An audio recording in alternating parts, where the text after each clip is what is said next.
जब दांत थे तो चने नहीं थे, जब चने चबाने को आए तो मुख में दांत नहीं है। ये क्या है और ये क्यों है? धनु राशि वालों का जीवन और जो उतार चढ़ाव का जीवन अब ये चलता रहेगा कि इससे पीछा छूटेगा। साल के 45 दिन रह गए हैं, ये साल चला। अब ये जो 45 दिन है धनु राशि वालों के जीवन में, क्या अब वो समय आएगा जब दांत भी होंगे और खाने को मुलायम मुलायम और फलते फूलते भुने हुए चने भी होंगे? ये क्या समय आएगा? तो मित्रों, क्या करें क्या ना करें इन 45 दिनों में, और कैसे अब ये सीढ़ी पे धनु राशि वाले चढ़ेंगे कि सीढ़ी से उतरेंगे? देखिए, कुछ ग्रहों का गोचर है जो अवश्य ही अवश्य धनु राशि वालों के निश्चित ही महापरिवर्तन लेके आएगा।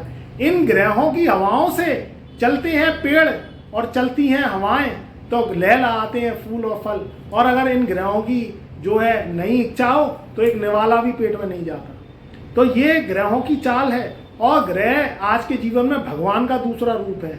ग्रहों की स्थितियां जब बदलती हैं तो बदल जाते हैं हवाओं के रुख, रंग से राजा बनाते हैं ये ग्रह। और जब अपनी तकदीर बुलंद होती है तो आप जो है पैदल चलो, ना कुत्ता काटेगा ना आपको कोई जानवर काटेगा।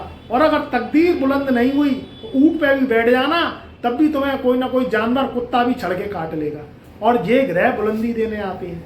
धनु राशि वाले अब इन 45 दिनों में क्या करें तो ध्यान से सुनो। सबसे पहली बात, शनि का मार्गी होना ये धनु राशि वालों के लिए परम बलदायक है। परम बलदायक है। षष्ठ बल, चेष्टा बल, ये जो बल है ये शनि के पास है। असुरों का सरदार है, ताकत इसके पास है। कलयुग में इसका राज्य चलता है। राहु केतु तो अमृत पी के सिर्फ बदनाम हो गए, मगर चलती शनि की है। ये तो एक क्या कहते हैं मिलाप था। ये तो देवताओं की और असुरों की एक गोष्ठी थी कि राहु को आना था, अमृत पान करना था, उसे अमर होना था, मगर मिलनी बदनामी आती। जबकि डंका उसी का पुछता है, चाल उसी की चलती है, ताश के पत्ते उसी के फेवर में जाते हैं जिसके पास जो है बादशाह और बेगम होती है। तो ये है राहु की कहानी।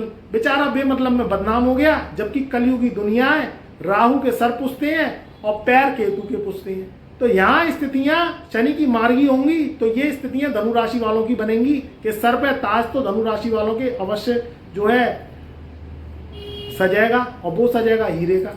यहाँ स्थितियां अगर देखें तो तीसरे घर में बैठा हुआ शनि मार्गी मेहनत को 3 गुना कम करेगा, फल को 3 गुना बढ़ाएगा। क्योंकि शनि का कायदा है ना काहू से दोस्ती ना काहू से बैर। कर्म का कारक है, धर्म को कम मानने वाला है, कर्म को ज्यादा मानने वाला है। सत्कर्म और दुर्कर्म ये दोनों का मिलाप करके फल देता है। पिछले जन्म में तुम क्या करे आए क्या नहीं करे आए। जर जोरू जमी, किसी का जर यानी जेवरात चुरा लिए, किसी की जोरू किसी की औरत, और तुम्हारी उस पर गंदी नजर, ऐसा किया। जमी, भाई भाई का बंटवारा नहीं हुआ, भाई भाई में झगड़ा हुआ। छोटा भाई बड़े भाई की जमीन हथियाने पे लगा, बड़ा भाई छोटे भाई की जमीन हथियाने में लगा। ये कम्युनिकेशन बिगड़ गया।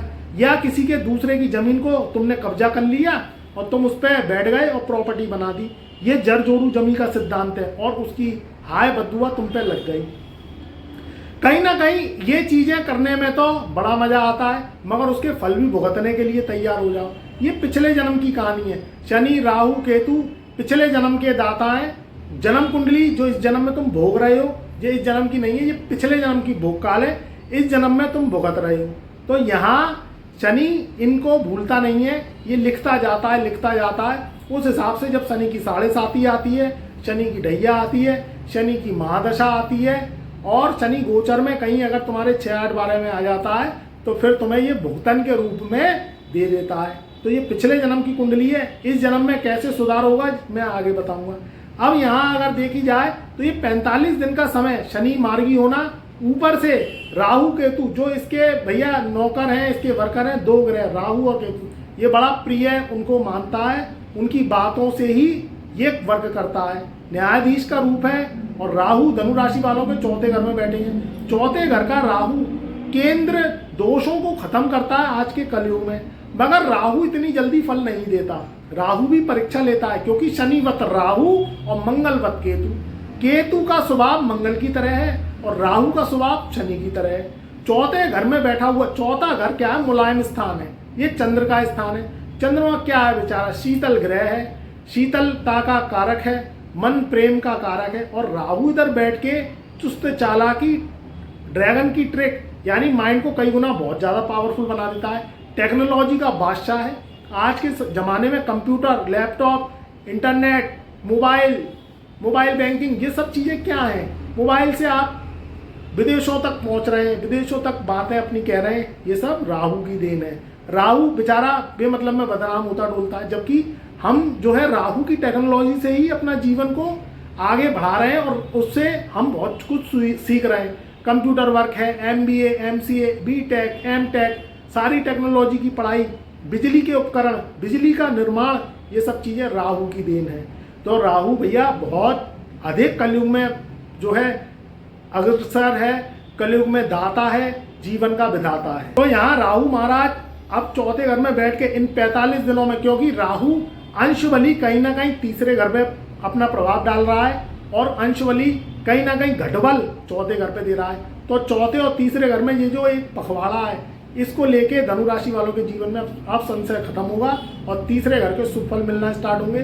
चौथे घर में राहु जाते जाते आपको भूमि, प्रॉपर्टी, भवन, वाहन सुख देके जाएगा, परिवार में सुख शांति समृद्धि देके जाएगा, भूमि भवन के विवाद खत्म करेगा। क्योंकि कहीं ना कहीं क्या करता है, चौथे घर में जब राहु बैठता है तो भूमि से कहीं ना कहीं नुकसान दिलवा देगा। अब भूमि से नुकसान की जगह फायदा होगा, कहीं ना कहीं प्रॉपर्टी में पैसा फंसवाना, कोई काम किया आपने तो उसमें काम में नुकसान करवा देगा। आप कहीं जॉब कर रहे हैं धनु राशि वाले, तो जॉब में तब्दीली, असंतुष्टि का होना, या कहीं ना कहीं जॉब में आपको अनसेटिस्फैक्शन होना और जॉब में मन नहीं लगना, तो ये सब चीज़ें अब खत्म हो जाएंगी। जॉब में कहीं ना कहीं आपको बुलंदी मिलेगी, कहीं ना कहीं आपके जीवन में ऊंचाइयाँ मिलेंगी। अब ये 45 दिन इसलिए भी खास हैं क्योंकि देखिए ये तो 3 ग्रह हैं असुर महाराज, इनके तो परिवर्तन होंगे तो आपको निश्चित ही शुभ फलों की प्राप्ति होगी। ये आप मेरी बात लिख कर रख लेना। दूसरी चीज़, कुछ ग्रह भी हैं जो इनसे जुड़े हुए हैं। पहला ग्रह है शुक्र। शुक्र क्या है, राहु और केतु जब मिक्स हो गए तो ये महाराज उत्पन्न हो गए। आज का समय शुक्र का है। शुक्र भोग विलास का कारक है, मैं कई वीडियोस में बता चुका हूँ। शुक्र आपके जीवन में लग्जरी है, आपके जीवन में घोड़ा, गाड़ी, भवन, कार्स, सोना, चांदी, आभूषण और कैश, लक्ष्मी का साक्षात रूप शुक्र है। तो आपके शुक्र भी लगन में विराजमान रहेंगे इन 45 दिनों में। तो ये भी कहीं ना कहीं आपके जीवन में लग्जरी, सुंदरता, आकर्षण, एक फैंसी आपका फेस और एक चमक, एक स्मार्टनेस ये आपको देंगे। ये आपके काम क्या आएगी, सबसे पहले तो प्रभाव आपके जीवन में तभी पड़ता है जब आपका खिलता हुआ चेहरा होता है, तो दूसरा व्यक्ति प्रभावित होता है। अब उससे क्या होगा, कहीं आप अगर इंटरव्यूज देने गए, व्यापार के लिए गए, विदेश यात्राएं करी, आपने कहीं ना कहीं जॉब के लिए सर्च मारा, तो उसमें आप जाएंगे, प्रेजेंटेशन देंगे, तो भैया दूसरा व्यक्ति आकर्षित होगा। ये चीज़ें शुक्र को लेके आती हैं। शादी विवाह में कहीं ना कहीं अगर परेशान है धनु राशि वाले, शादी विवाह का संयोग बनते बनते कई बार टूट गया, मन चाहा जीवन साथी नहीं मिला आपको, मन चाहा लड़की नहीं मिली धनु राशि वालों को, या लड़कियां हैं तो लड़के नहीं मिले, तो कहीं ना कहीं शादी के भी अगर आप इच्छुक हैं तो ऑफर्स आएंगे, कहीं ना कहीं अपॉर्चुनिटीज़ आएंगे, तो उनको आप कैच करिएगा, उनसे भी आपको बहुत लॉन्ग टर्म तक लाभ मिलेगा। तो मित्रों यहाँ समय तो बहुत अच्छा प्रतीत हो रहा है। जब अच्छा है तो कहने में भी मज़ा आता है, आपको शुभकामनाएं भी देने में मज़ा आता है। यहाँ जो है मंगल देव रहेंगे अष्टम भाव में, तो नीच का प्रभाव रहेगा, मगर वो ज़्यादा आपके जीवन में फॉल्ट नहीं दे पाएंगे, क्योंकि और ग्रहों की और चार्ट बहुत शुभ है। अष्टम भाव में मंगल देव है, तो कहीं ना कहीं बस पेट का ध्यान रखना है, ऐसा खाना पीना नहीं है, क्योंकि अब न्यू ईयर भी आ रहा है, अब और भी ओकेज़न आ रहे हैं, शादी विवाह के भी कहीं ना कहीं आपके अवसर आएंगे, या शादी विवाह में आप किसी की जा सकते हैं, या अपनी शादी सगाई मंगनी रोका कर सकते हैं। तो इसमें भैया ये है कि शौक में जमकर खाया और सतमौला ने खूब पचाया, तो इकट्ठा मत भर लेना पेट में, आराम से खाना, तो जिससे पेट में गैस और ये एसिडिटी नहीं हो, क्योंकि मंगल देव जब 8वें घर में रहते हैं तो इस तरीके की प्रॉब्लम दे जाते हैं। पेट से निचले स्तर में जैसे गुदा मार्ग फूल जाना, कहीं ना कहीं बावासीर हो जाना, कहीं ना कहीं पेट में गैस अफरा बनना, तो ध्यान रखना, खाने पीने पे कंट्रोल करना, शुद्ध शाकाहारी बिना चुपड़ी रोटी खानी है।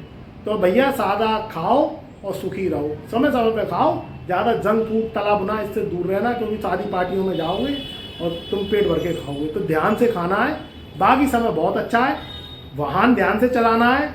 अष्टम भाव में मंगल बैठता है तो थोड़ा सा दुर्घटना से बचना है, ड्रिंक करके गाड़ी नहीं चलानी, बहुत सोच समझ के गाड़ी चलानी है। अगर ड्राइवर्स रखे हुए हैं आपने तो उनको भी देख लेना है कि ये ड्रिंकर तो नहीं है। तो भैया ऐसे ड्राइवरों को रखो जो कि ड्रिंक व्रिंक नहीं करते हो, या खुद गाड़ी चलाओ तो बहुत ध्यान से चलानी है। दूर की यात्राएं संभल के करनी है। 2 व्हीलर चला रहे हैं, 4 व्हीलर चला रहे हैं, आप तो खुद चला रहे हैं मगर दूसरे का पता नहीं, तो ध्यान से चलानी है।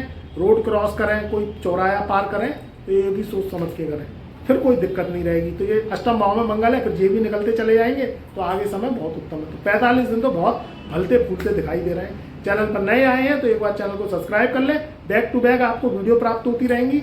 और घंटी वाले बटन को ऑल पर सेलेक्ट कर लें और कमेंट में ओम नमः शिवाय हर हर महादेव अवश्य लिखें, क्योंकि शनि राहु केतु की शांति महादेव के हाथ में ही है।